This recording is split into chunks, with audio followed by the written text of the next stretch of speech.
Sawa, nilikuahidi kwamba tutarudi nyuma kwenye ile mada ya watu kubeti, kutafuta pesa kwenda kutengeneza msikiti. Ni siku kadhaa nyuma zimepita, kama siku 3 au siku 4, kulikuwa kuna huyu msanii wa muziki kwa maana kwamba Harmonize alikuwa ameweka status yake kusema kwanza aliomba radhi kwa sababu tupo ndani ya Mwenyezi Mtukufu Ramadhani, kuomba radhi watu wote ambao walishawahi kukoseana, lakini kubwa zaidi akaweza kuomba radhi aliyekuwa bosi wake kwa maana kwamba Diamond, na kukumbusha kwamba wakati kule tuko pamoja ulikuwa unanipa pesa nikatengeneza msikiti kijijini kwangu, kwa maana kwamba Diamond alikuwa anatoa pesa na Harmonize atengeneze msikiti kule kwao. Baada ya mgongano Diamond akumpa tena ile pesa, ikaenda baadaye alipokaa sawa akampa pesa kamalizia. Harmonize akamwambia kumbuka una msikiti kule kijijini kwetu na mimi nimejaribu kuwashauri wana kijiji ule msikiti ni upe jina wa nasibu. Kwanza nilitamani nifahamu, je, kwa hivi ambavyo umezungumza wewe, mtu ambaye hana beti, anafanya mambo ya kama wewe msikiti, hakuna anachokipata, labda tu sifa za binadamu. Kwa hawa ambao wanafanya kazi ya muziki, tunafahamu kwenye muziki kuna mengi, kuna mazuri na mabaya. Uhalali upoje? Wanaweza kupata chochote kwa Mwenyezi Mungu ama ndio wanafurahisha umma? Sahihi. Kwa sasa kwa kuwa bado yupo kwenye muziki na anaendelea kuwa kwenye muziki, sisi tunamuita bado anafurahisha umma. Lakini lau kama ataacha, huenda yubadilullahu alhasanati sayyi'a, yani sayyi'atin hasana, huenda Mwenyezi Mungu Subhanahu wa Ta'ala akabadilisha yale mabaya yake yakawa mazuri.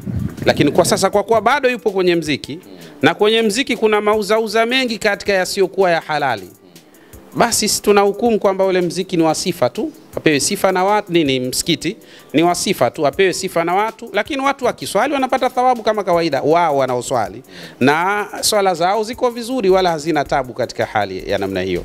Isipokuwa sasa yeye muhusika kwa hilo ataambulia sifa tu, msikiti wa mtu fulani bwana, hivyo tu, msikiti wa mtu fulani huu bwana, ndio tumeswali katika msikiti wa mtu fulani, basi hicho ndo atacho. Lakini ikifikia wakati akaacha, kwa sababu hatumkatii tamaa, kwa sababu uhai bado upo. Sasa ikafika wakati akaamua anaacha na anamrudia Mwenyezi Mungu Subhanahu wa Ta'ala, basi Mwenyezi Mungu atabadilisha yale mabaya yake kuwa mazuri inshallah kwa hurma na utukufu. Kwa hiyo mimi niwaambie wasanii, sio tu Harmonize wala Diamond tu peke yake, na wengine wengi wakiweza kufanya yaliyo ya kheri wafanye, kwa sababu inawezekana kupitia hayo yakawabadilisha. Yani iko hivyo kabisa. Kuna wakati tunaona wa msikiti aliojenga, inawezekana ule msikiti ndio ikawa sababu ya kumbadilisha yeye kutoka katika hali aliyokuwa nayo kwenda katika hali nyingine. Siku moja anaweza akakaa tu akajiuliza, toka nimefanya muziki mpaka sasa kuna nini cha maana nilichokipata? Lakini sikuna msikiti kule nimejenga, hebu niache yote, acha nende nikasimamie pale harakati zile za ule msikiti. Hapo atavuna. Kwa hiyo bado ni wito mzuri sana kwa wasanii, ikiwezekana watengeneze, kwa sababu hawajui mwisho wao utakuwaje.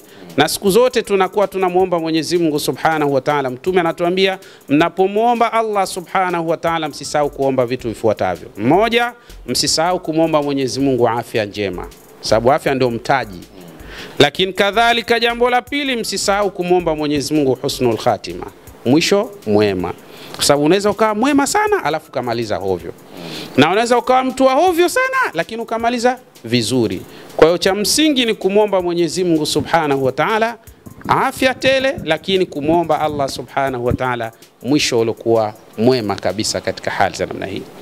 Wapo watu wengi walikuwa na watu wa maajabu sana, lakini wamemaliza vizuri sana kabisa, wamemaliza vizuri sana. Kwa hiyo tu mimi nimwambie tu huyo Harmonize, kwa sasa kwa kuwa anaendelea na taratibu zake za muziki, msikiti ule malipo yake itakuwa ni sifa tu kwa watu. Mimi nimeswali msikiti wa Harmonize bwana, hiyo tu ndio itakuwa thawabu yake. Misikiti yote ambayo Diamond amejenga hakuna alichokipata kwa Mungu? Siwezi kusema hakuna kwa sababu bado yupo hai. Siwezi kusema hakuna kwa sababu bado yupo hai, bali naweza kusema kwa sasa anachovuna kupitia katika misikiti hiyo ni sifa, sio malipo ya Mwenyezi Mungu. Hal thuwibal kufaru ma kanu ya'malun.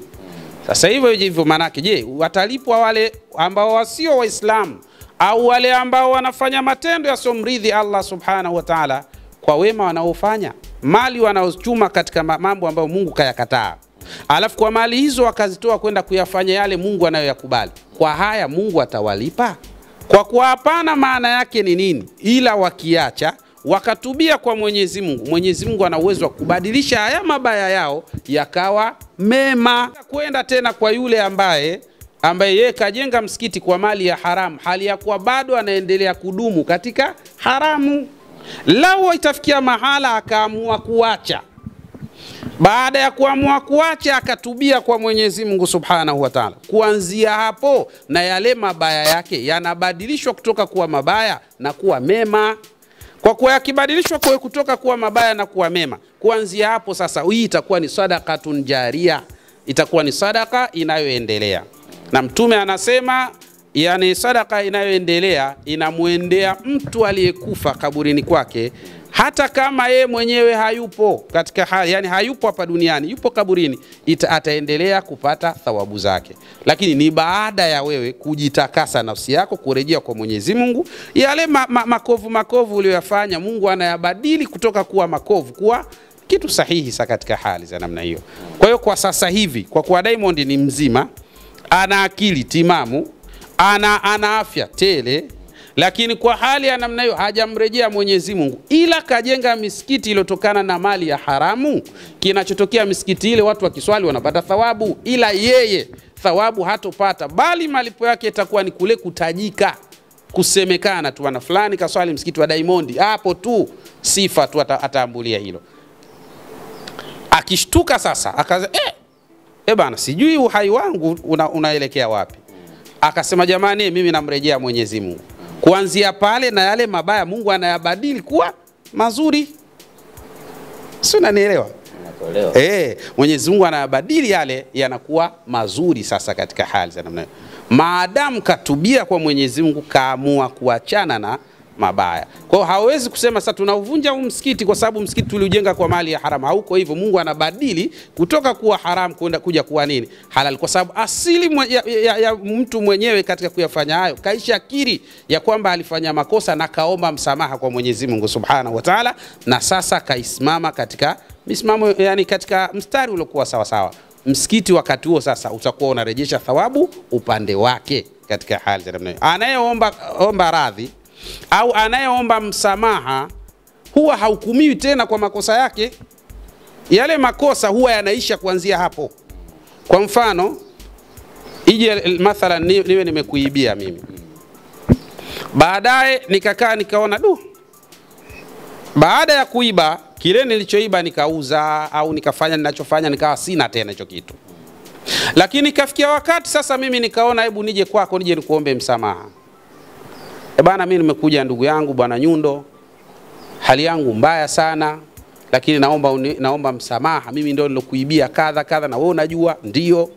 Kwa hiyo kwa hali ya namna hii sasa bana, naomba unisamehe, mimi uwezo wa kulipa sina, na hivi ndivyo unavyoniona.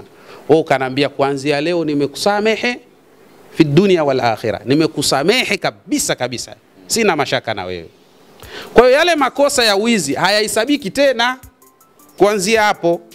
Kuanzia hapo yale yanafutika moja kwa moja. Nitaanza hapa sasa kwenda mbele kutengeneza mengine, sio yale tena. Ndivyo jinsi ilivyo kwa hawa mabwana kina Diamond hawa. Kama kajenga msikiti vizuri, alafu ikawa kwamba katika msikiti huo yeye bado anaendelea na masuala yale ya haramu, basi yeye thawabu yake ni sifa. Zile sifa za mtu kwamba yani kumsifia kajenga msikiti bana, hiyo tu ndo thawabu yake, yani ndo tuseme ndo malipo yake. Lakini kifikia wakati akasema sasa natubia kwa Mwenyezi Mungu, ile misikiti inabadilika kutoka kuwa haimuingizi chochote katika thawabu, inabadilika kuwa inamuingizia thawabu, kwa sababu tayari katubia kwa Mwenyezi Mungu, kakiri makosa yake. Hatuchukui nyundo tukasema tunaenda kuivunja sasa ile misikiti kwa sababu ilijengwa kwa mali ya haramu. Haiko hivyo. Taratibu ni sawa na mtu, tumesema ikitokea Wakristo wawili walikuwa wanandoa, wameoana, kisha baadaye wakazaa na watoto, wakaslimu wote wawili, basi moja kwa moja ndoa yao itaendelea ile kuwa ni ndoa halali. Ndoa nyingine hawafungi ndoa nyingine kwa sababu vigezo vimetimia. Sawa, katika hali za namna hiyo. Ingawa kuna mkasa mmoja uliwahi kujitokeza katika zama za matabi'i, uliwahi kutokea mkasa mmoja. Kuna mtu mmoja yeye alikuwa anafanya kazi kwa mtu. Kafanya kazi pale kwa miaka 8 au 10 na kidogo hivi. Kisha baadaye yule bwana akawa ameondoka. Kaondoka, mshahara wake hakuchukua. Huko alipoondoka ikawa hajulikani kaenda wapi. Kakaa kwa muda mrefu sana. Huyu bwana ambaye alikuwa ndo anayefanywa kazi, bosi yani, akafilisika. Akawa mkononi mwake amebakia na ile tu amana yani amana ya yule bwana, kwa maana amana ya mshahara wa yule bwana mkubwa. Basi akaona sana nimekaa nao huu mshahara kwa huu bwana mkubwa kwa muda mrefu, nitakuja kuutumia maana hali yangu mimi mbaya. Akaanza kuingiza katika biashara. Fanya biashara pale na nini. Mungu akatia neema, biashara ikawa kubwa. Mara yule bwana anatokea, anamwambia bwana mimi nimekuja. Unakumbuka mimi nifanya kazi kwako? Anasema aswa nakumbuka. Na mimi nilikuwa nakutafuta kweli tu ulikuwa upatikani.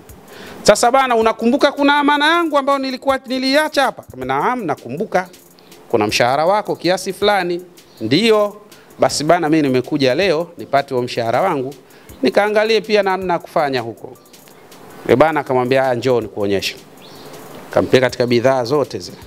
Peleka kwa wanyama, peleka katika kila sehemu. Akamwambia umeona hivi vyote hivi vimetokana na mshahara wako. Sasa hapa una khiari wewe kunipa mimi chochote au uchukue vyote kwa sababu ni vya kwako. Yule bwana akasema mimi nilikuwa mfanyakazi wako. Leo imebadilika, imekuwa wewe mfanyakazi wangu mimi. Niambie sasa nikulipeje? Watu walikuwa na imani bwana. Unajua ingekuwa sisi kwa sasa hivi sio hata ingekuwa ngombe nipe zote. Tena wewe ulikuwa unanitesa sana wakati wako wewe bwana. Yeye akamwambia basi inshallah kama ni hivyo hebu tugawane nusu kwa nusu. Wewe chukua nusu na mimi nichukue nusu kwa sababu sio hali ya kawaida hii katika hali za namna hii. Umeona? Yule bwana akawa amechukua, sema kabla ya kuchukua yule bwana akawa anasema naogopa sana nisije nikawa natumia mali ambayo sio kuwa ya kwangu, kwa maana mali ya haramu.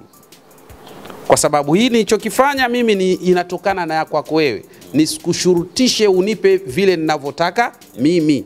Ni wewe kwa kuwa wewe ndio bosi na mimi ni mfanyakazi, basi wewe nipe kile ambacho unachoona kinastahili katika hali za namna hiyo. Unaona watu walikuwa wanaogopa mali za haramu. Hawa ni watu wenye imani.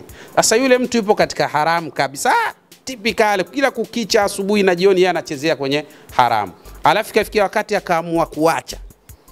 Sasa huyu mtu mpe big up sana, sio mchezo. Sio mchezo kabisa kabisa.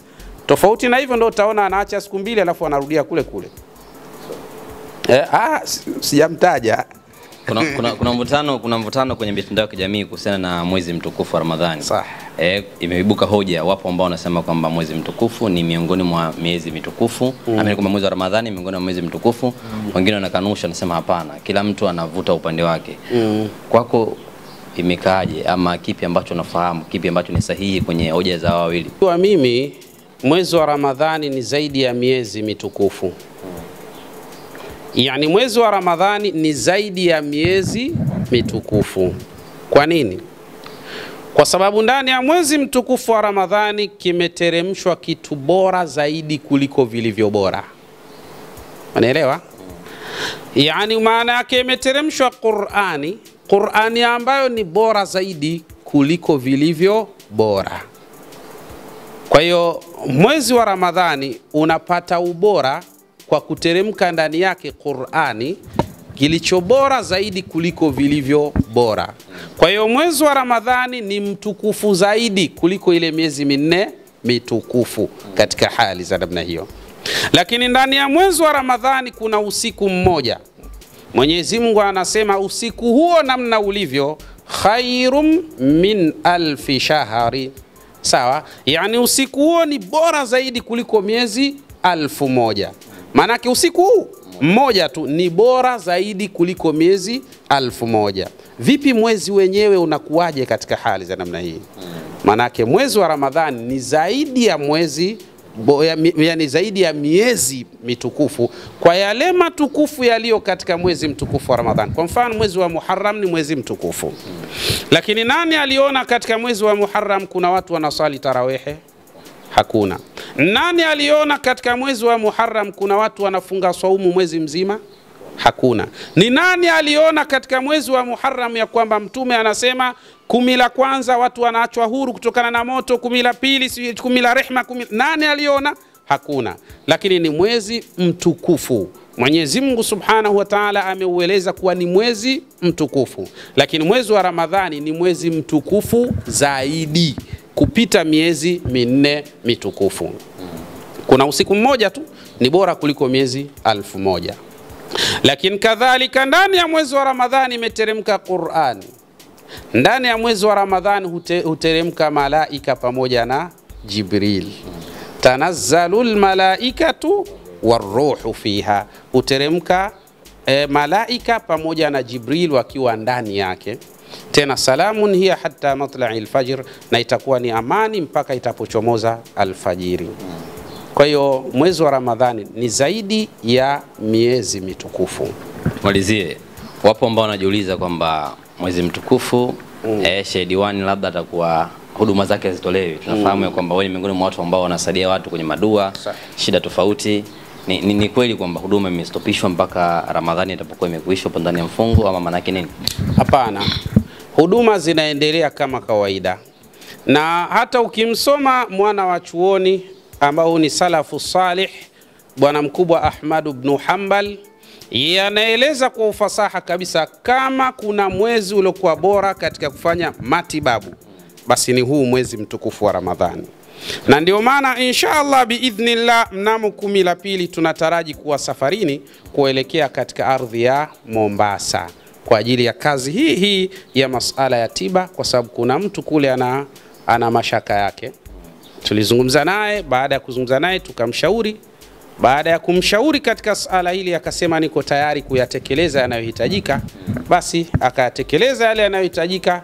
Kwa hiyo tunataraji 10 la pili la mwezi huu wa Ramadhani tutakuwa katika ardhi ya Mombasa kwa masiku 3 mpaka 4, kisha tutarejea katika ardhi ya Dar es Salaam. Na hapa shughuli zinaendelea kila siku. Na huu ndio mwezi bora sana wa kufanya majambo. Kama kuna mtu anaumwa, kuna mtu ana shida za aina mbalimbali, mipango ya kazi zake si haiendi vizuri, lakini kadhalika ana mambo mengi sana, biashara zinayumba, basi kama kuna muda wa kufanya dua vizuri na mambo yakaenda kwa ufasaha vizuri, ni huu mwezi wa Ramadhani ndio mwezi haswa mujarrab wa kuyafanya majambo yaende katika hali iliyokuwa bora biidhnillahil karim. Tuwakumbushe hao watazamaji wapi ambapo ofisi lipo na vipi ambavyo wanaweza kukupata kupitia namba za simu. Ofisi inapatikana hapa Mbagara Kiziwiani, barabara ya lami kuelekea jeshini, lakini kadhalika utatupata kwa namba 0712 31 6222 au 0756 634277. Hizo ndio namba ambayo mtu anaweza kutupata, kutupigia, tukakushauri, tukakwambia nini kinaweza kufanyika kwa mujibu wa tatizo lako biidhnillahil karim. Jazakallahu. Inshallah, shukran.